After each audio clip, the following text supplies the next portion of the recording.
नमस्कार नन्हे दोस्तों। कैसे हो आप सारे लोग? आशा करती हूँ ठीक हो और खुश हो। तो चलो, आज रविवार समयिता रूपकथारा में हम सुन लेते हैं एक रूपकथा की कहानी। आज मैं अपने पिताजी को पूछी थी, बाबा मैं कौन से देश की रूपकथा की कहानी पढूं? तो बाबा ने पहले बोले थे कि फ्रांस की रूपकथाओं की कहानी पढ़। लेकिन हुआ यूं, मैं बहुत ढूंढी लेकिन मुझे फ्रांस की रूपकथाओं की कहानी की जो बांग्ला अनुवाद है वो नहीं मिली। तो फिर मैंने सोचा कि ठीक है, क्या करे। तो पिताजी फिर बोले कि तुम तब एक काम करना कि जर्मनी की जो रूपकथाओं की कहानी है वहां से कोई कुछ पढ़ना। अब मेरा फोन जब फॉर्मेट हुई थी उससे पहले मेरे पास एक पीडीएफ था मेरे मोबाइल में, जहां से मैं पढ़ रही थी। तो वो जर्मनी की रूपकथाओं की कहानी थी, लेकिन वो फाइल्स वगैरह सारे तो खो गया। तो आज मैं फिर थोड़ी सी ढूंढी। तो ढूंढने से मुझे एक मतलब उसी बुक के एक जेपीजी फॉर्मेट मुझे ऑनलाइन मिल गई। मुझे नहीं पता ये कौन अपलोड किए हैं, लेकिन I am really very grateful and thankful to him और हर, और I suppose say that person, कि जो इतना मुश्किलों के बाद मतलब ये फाइल को उन्होंने अपलोड किया है। इतना मतलब फेस करके उन्होंने किया है। तो आज हम जिस किताब से पढ़ने जा रहे हैं उस किताब के नाम है जर्मनी रूपकथा, यानी कि जर्मन देश की रूपकथाएं। इस किताब में जो मूल जर्मन भाषा से जो अनुवाद किए हैं उनका नाम है निहार भट्टाचार्य। इस किताब को प्रकाशित किए हैं अनन्य प्रकाशन।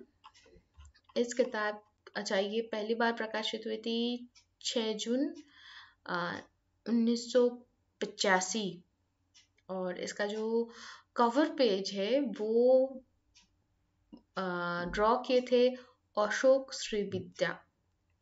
अच्छा, इस किताब का मूल्य था 12 रुपए।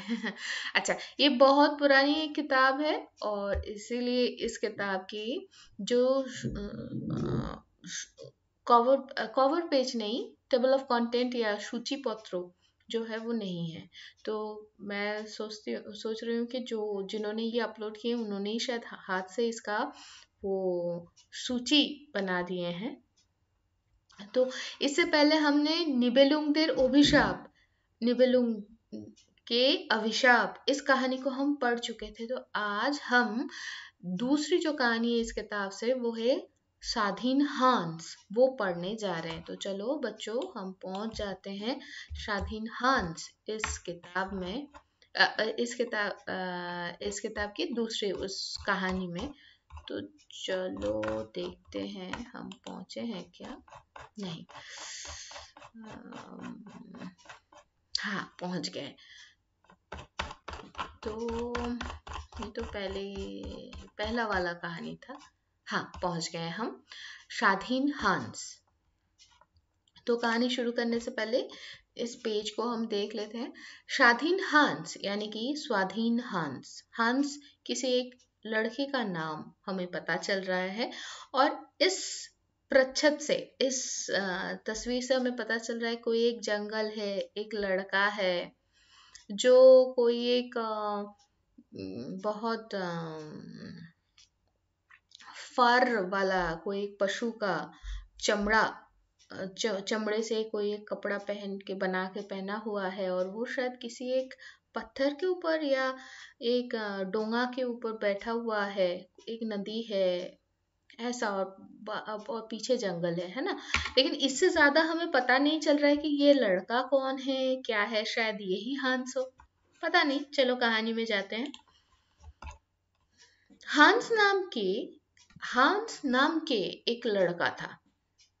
वो लड़का बहुत अच्छा था। बहुत कम उम्र में वो अपने माँ बाबा को खो दिया था। इस दुनिया में उसका और कोई नहीं रहा। उसका जो माँ बाबा थे वो दोनों बहुत ही गरीब थे। इसीलिए जब माँ बाबा गुजर गए, फिर उसके पास 2 वक्त के खाना ही मिल पाना या जुगाड़ कर पाना बहुत कठिन हो उठा। एक दिन एक व्यक्ति दया परवश होकर उसको एक नौकरी दिया। हांस उस व्यक्ति के घर पे काम करना चालू कर दिया। वो अपने मालिक का सभी कहना बहुत मन से सुनता था और बहुत यत्न के साथ काम भी करता था। उसको कभी भी एक काम को 2 बार उसको दिखाना नहीं पड़ता था, या वो या उसको अगर कोई काम दिया गया है तो उस काम के लिए उसको कभी 2 बार बोलना नहीं पड़ता था। वो इस मालिक के पास ही रहता था और ये जो व्यक्ति है ये उनको 2 वक्त की रोटी और पहनने के लिए कपड़ा भी देता था। हांस इतनी मेहनती था कि वो बहुत मन लगाकर प्यार के साथ सारा काम कर देता था। कोई भी काम ऐसा नहीं कि नहीं ये काम ऐसा नहीं है, ये इसको ऐसे छोड़ दो, ऐसे नहीं करता था। और वो आलस्य के साथ भी कोई काम नहीं करता था। ऐसे ही करते करते 7 साल बीत गए। वो व्यक्ति को समझ में आ गया था कि हांस एक बहुत ही अच्छा लड़का है और वो अभी बड़ा हो चुका है। तो उन्हें लगा कि चलो हांस को तो वो कोई तनख्वाह नहीं देते थे, तो उसके बदले में लेकिन उनको ये लगा कि अगर मैं कुछ दे दूं हांस को जिससे वो अपना रोजी रोटी चला पाए, खा पी कर जी पाए, अपना घर संसार बनाकर आगे बढ़ पाए, तो वो ही सही है। तो इसीलिए उन्होंने हांस को एक सोने का गोलक या सोने का बॉल दे दिए और उनको और उन्होंने हांस को देने के बाद उनको कुछ उपदेश दिए और बोले कि अच्छे से रहना, बोलकर उनको अलविदा बोल दिए। तो वो जो सोने का गोला है या बॉल है, जैसे भी बोलो, वो छोटा मोटा नहीं था। हंस का जो सर है ना उसका समान था, पूरा मुंडी के समान था। तो उस सोने के ताल को लेकर कंधे में चढ़ाकर हंस तो चलने लग गया। इतना बड़ा सोने का वजन भी बहुत अच्छा खासा ही था। तो चलते चलते उसको बहुत ही कष्ट हो रहा था। तो एक समय एक व्यक्ति घोड़े में वहां से गुजर रहा था। तो उसको देखकर हंस बोलने लगा, अरे घोड़े में चढ़ के जाना बहुत अच्छा मजेदार होता है ना। ये सुनकर वो आदमी, या कहें कि वो घुड़सवार, अपना घोड़े को रोककर हंस को पूछे कि तुम्हारे कंधे में वो क्या है। तो हंस बहुत ही सहज सरल इंसान था, तो उसने बोल दिया कि ये एक सोने का गोलक है, मैं लेके जा रहा हूँ। तो वो घुड़सवार उसके उस बातों में वो भरोसा नहीं किया। तो वो देखना चाहा कि भाई कहाँ है, दिखाओ। तो हंस अपने थैले से निकाल के उसको दिखा दिए। ये देख जब वो घुड़सवार देखा कि अरे सच्ची में ये सोने का गोला है, तो उसको बहुत लोभ हुआ। तो बोले कि हंस को वो पूछा कि मेरा अगर ये घोड़ा तुमको दे दूं तो तुम क्या उसके बदले में मुझे तुम्हारे सोने का जो गोलक है वो मुझे दे दोगे क्या। हंस सोचा ठीक है, कोई बात नहीं है, घोड़े पे सवार होकर चलना आसान ही होता है। तो ये सोचकर ही वो तुरंत राजी हो गया और हंस ने घुड़सवार के साथ सोने के गोलक और उस घोड़े को अदला बदली कर लिया और फिर हंस उस घोड़े पे बैठकर चलने लग गया। थोड़ी दूर जाके ही वो जो घोड़ा है ना वो बहुत ही जोर जोर से दौड़ना शुरू कर दिया। हंस को तो घुड़सवारी करना आता नहीं था, इसलिए वो थोड़ी देर में ही उस घोड़े की पीठ से वो गिर गया। उसे चोट भी लगा। तो तब उसी समय वहां से एक किसान जा रहा था। तो वो हंस का ये अवस्था देखकर उसको उठाया और उठा के पूछने लगे, अरे क्या हुआ। हंस सब उस घोड़े को दिखाकर बोलने लगा, ये जो घोड़ा है ना यही सारा दिक्कत की जड़ है, पता है। इतने जोरों से अगर कोई दौड़ेगा तो कैसे मैं बैठ पाऊं, बोलो। तो वो किसान उस घोड़े को देखकर ही समझ गया कि वो बहुत ही बहुत ही शक्तिशाली और बहुत ही अच्छे नस्ल का एक घोड़ा है। तो तब वो हंस को बोले, अच्छा मेरे पास एक गाय है, तुम क्या इस घोड़े के बदले में उस गाय को ले लोगे और मुझे वो घोड़ा दे दोगे क्या, अगर तुम्हें कोई दिक्कत ना हो तो। और देखो गाय तो धीरे धीरे चलता है और वो कूदा फादी भी नहीं करता। तो हंस सोचे कि ठीक है, अच्छी बात है, वो गाय के पीठ में चढ़ के ही धीरे धीरे चलेगा और गाय तो दूध भी देती है ना। तो यही सोचकर वो राजी हो गया। तो वो किसान तब उसको अपने घर पे लेके गया और वहां पर घोड़ा और गाय अदला बदली दोनों ने कर लिए और फिर हंस अपने गाय को लेकर रवाना हो गया। बहुत दूर आने के बाद हंस को बहुत प्यास लग गया। तो हंस सोचे कि चलो एक काम करते हैं, गाय के पीठ से मैं उतर जाता हूँ और फिर उसी से दूध निकाल कर मैं थोड़ा पी भी लूंगा। लेकिन जब वो गाय से वो दूध निकालने की कोशिश करने लगा तो गाय के बांट से मुझे बांग्ला पता है, हिंदी नहीं पता। तो गाय से तो वो दूध निकाल नहीं पाया, दो नहीं पाया, लेकिन वो गाय उल्टा उसको पीछे वाले पैर से बहुत जोरों से एक लात भी मार दिया। तो थोड़े दूर में ही एक कसाई बैठा था, उसके साथ उसका एक सुअर था। तो वो सोचा कि अरे ये बुद्धू इंसान को देखो, चलो उससे ये गाय ले लेते हैं कैसे न कैसे। तो कसाई हंस के पास आकर कहा, ये जो गाय है ना ये एकदम बुढ़ा हो चुका है, तुम जितना भी कोशिश करो ये तुम्हें कभी दूध नहीं देगी, तो ये दूध नहीं देगा, तो अब क्या करूं। हंस ने पूछ लिया, अभी क्या तब मुझे पूरे जिंदगी भर इसी गाय को मुझे ढोकर जाना पड़ेगा क्या। तो कसाई बोले नहीं, कि अगर तुम अगर सोचो तो मैं अपने सुअर के बदले में ये गाय ले सकता हूँ और तुम ये सुअर लेकर अगर जाओगे तो तुम्हारा ही लाभ होगा।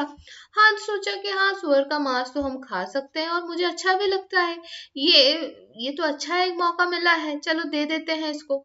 तो वो राजी भी हो गया और अदला बदली करके वो अपना सुअर लेके चला रवाना हो गए। रास्ते चलते चलते उसके साथ एक किसान का लड़का उसके सामने से गुजर रहा था, तो दोनों में बातचीत हुई। उस लड़के के हाथ में एक राजहंस था। तो हंस उसको बुलाकर बोलने लगा, एक बुढ़ा एक बुढ़ा गाय था, उसके बदले में सुअर मिला मुझे, ये सुअर अच्छा है, बोलो अच्छा ही काम किया है क्या, क्यों। अब देखो हम उम्र है, तो यही सोच के वो बतियाने लग गया था। तो किसान का लड़का वो कहने लगा, हाँ सुअर तो अच्छा ही है, लेकिन ये शायद तुम्हारे लिए अच्छा नहीं हुआ। तो हंस पूछा कि क्यों क्यों नहीं अच्छा हुआ, ऐसा क्या खराब कर लिया मैंने। तो वो किसान का लड़का कहने लगा, नहीं तुमको और कैसे पता होगा, बोलो तुम तो यहाँ के हो भी नहीं, इसलिए तुम जानते नहीं हो। तो हंस पूछा, है क्या नहीं जानता हूं मैं, बोलो तो लड़का बोले, वो जो बगल के गांव है ना वहां से किसी का एक सुअर चोरी हो गया है। अब पुलिस तो चारों तरफ ढूंढ रहा है और अगर ये चोरी का सामान बोले तो ये सुअर के साथ अगर कोई तुम्हें देख लिया तो मैं वो यही सोच रहा हूँ कि तुम्हारा होगा क्या। तुम तो अच्छे इंसान हो, लेकिन तुम कुछ दोष भी नहीं किए हो, चोरी भी नहीं की हो, लेकिन फिर भी। अरे तब मैं क्या करूं। हंस तो बहुत डर गया। तुम एक मुझे कोई उपाय तो बताओ, युक्ति तो बताओ। तो किसान का लड़का कहने लगा, तुम एक काम कर सकते हो, तुम मेरे इस राज हंस के बदले में सुअर मुझे दे दो। मेरे पास मेरा जो खुआर है, मतलब जो जहाँ जो तबेला है वहां पर बहुत सारे सुअर रखा हुआ है, मैं उसमें इसको मिला दूंगा तो कोई पकड़ भी नहीं पाएगा। लेकिन इसके साथ साथ तुम्हें ये भी समझ लो कि ये भी तुम्हें निश्चित करना पड़ेगा कि तुम यहाँ पर और रहोगे नहीं। तो हंस बोले, अरे नहीं नहीं मैं यहाँ पर रहने भी नहीं आया हूँ, ये लो मैं तो सुअर तुम्हें दिया, चलो मैं हंस लेकर मैं रवाना होता हूँ, बोलकर वो चला गया। किसान का लड़का तो इसी मौके के तलाश में था। वो सुअर को लेकर राज हंस को देकर हंस को वो बोले, ठीक है चलो चलो तुम जल्दी जल्दी रवाना हो जाओ और मैं भी जाऊं इस सुअर को बाकी सारे सुअरों के अंदर मिला दूं। ये बोलकर वो जो किसान का जो लड़का है वो सुअर को लेकर जल्दी जल्दी वहां से चला गया। हंस भी सोचने लगा, अरे बहुत बहुत भागे करके मैं बच गया आज, यही सोचकर वो फिर से रवाना हो गया। शाम ढल चुका था, तो शाम होते होते वो एक गांव में पहुंचा। अब रात को कहाँ बिताए, थोड़ी देर ढूंढते ढांढते उसके साथ एक आदमी का मुलाकात हो गया।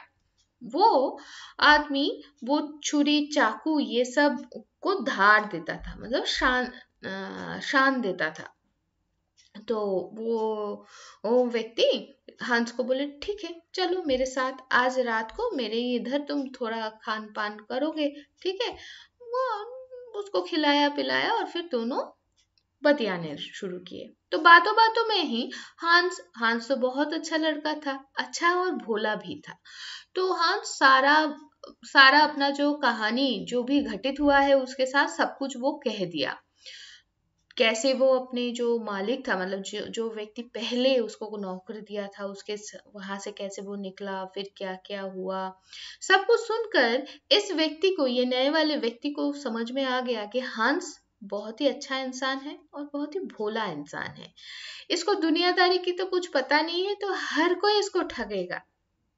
तो हंस सब बोला कि हाँ, हंस को तब उन्होंने बोला कि तुम मेरे घर पे 2-4 दिन रुक जाओ और कैसे छुरी और चाकू में धार देते हैं वो सीख लो। हंस राजी हो गया और वो मन के साथ बहुत मन लगाकर फिर से सीखना चालू कर दिया।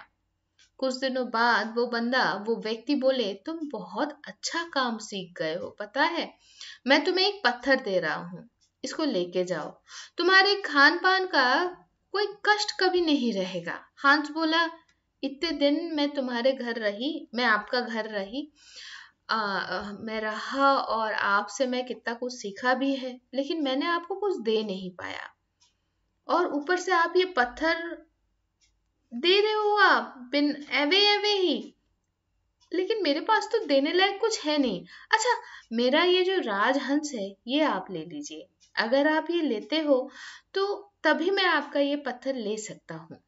तो वो व्यक्ति बोले, ठीक है, अगर तुम्हें ऐसा लग रहा है, अगर तुम इसी में खुश हो रहे हो तो ठीक है, दे दो।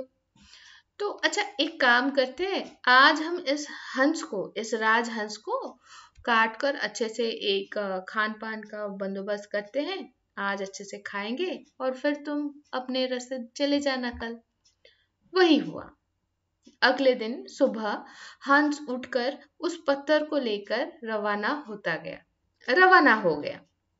रास्ता चलता रहा। दिन आगे बढ़ता गया और वो पत्थर भी बहुत भारी था, कष्ट भी हो रहा था। ऐसे ही हंस के सामने चलते चलते एक झरना दिखा। तो झरने के किनारे बैठकर थोड़ा वो आराम करने लगा। सोचा कि चलो थोड़ा सा पानी पी लेते हैं, और पत्थर को झरने के किनारे ही वो रखकर पानी पीने के लिए वो नीचे झुका। तो इसी वक्त कैसे एक धक्का लगकर वो जो पत्थर है ना, वो पानी में गिर गया। और झरना है तो उस जल में, उस पानी में स्रोत भी बहुत है, तो उस स्रोत के चपेटे में आकर वो पत्थर कहाँ चला गया। हंस उसको देखता रहा और फिर सोचता रहा, अच्छा ही हुआ, अब सच्ची में स्वाधीन मैं हुई, अब सच्ची में मैं स्वाधीन हुआ। मैं निश्चिंत मन से वो ठंडा पानी पिया और फिर एक पेड़ के नीचे वो सो गया। तो बच्चों, आज की कहानी तो यहाँ पर ही खत्म होती है। हाँ, मैं ऐसे भाषा की हूँ जहाँ पर जेंडर को, सभी जेंडर को एक जैसा सम्मान दिया जाता है, इसीलिए लड़का लड़की का भेद नहीं है। इसलिए कहीं कहीं आप लोग देखोगे कि हंस की बोली में भी मैं लड़कियों वाली फॉर्म ऑफ वर्ब्स यूज कर दी, तो आप लोग ठीक कर लेना, है ना। तो लेकिन हाँ, आज इस कहानी से हमें ये जरूर सीख मिलती है कि देखो, लाइफ में आपका मोल और कोई कर पाए या ना कर पाए, आप अगर अच्छे हो तो बेझिझक ये नहीं कहा जा सकता है कि दुनिया में आप जिनसे भी मिलोगे वो सारे आपसे न्याय सम्मत रूप से आपसे आपसे व्यवहार करेंगे, मतलब they will do justice to you. It is not a mandatory thing. It may happen, ये हो सकता है कि अगर आप 100 लोगों से मिलते हो तो उसमें 90 लोग या 99% लोग ही आपका फायदा उठाना चाहे, आपको आपके साथ अन्याय करे. लेकिन दिन ढलते ढलते आपको ये याद रखना चाहिए कि आपके पास अगर कुछ रह जाता है तो आप जो प्यार के साथ, श्रद्धा के साथ जो आप अपने गुरुओं से सीखते हो वो शिक्षा, हांस के पास जो सीख है वो कोई चुरा नहीं पाया. और बाकी सारे जितना बह जाए उतना आप स्वाधीन होते जाते हो, है ना. तो देखो 99 लोगों में से 99 लोग बुरे हैं लेकिन 1% लोग तो अच्छे हैं ना. अगर हम ऐसे सोचें तो हांस की जिंदगी में सिर्फ 2 व्यक्ति उसको बहुत प्यार से उसके माँ बाबा को छोड़कर सिर्फ 2 व्यक्ति के साथ वो मिला था जिन्होंने उसको उसके अच्छाई के लिए उसको कुछ सिखाया था या कुछ दिया था, है ना. बाकी लोग तो सिर्फ फायदा ही उठाए. लेकिन फिर भी हांस निर्लोभ था और हांस अपने अपने ऊपर उसको भरोसा था, इसलिए उसको चालाकी का साथ लेना नहीं पड़ा. वैसे इसके बाद क्या हुआ आपको मुझे नहीं पता. चलो हम हमारे जीवन से हंस का जो फ्रीडम है उसमें वो क्या हो पाया वो हम हमारे जीवन में देख लेंगे धीरे धीरे, है ना. तो आज के लिए इतना ही. खुश रहना और स्वस्थ रहना क्योंकि बहुत ठंड है. टाटा.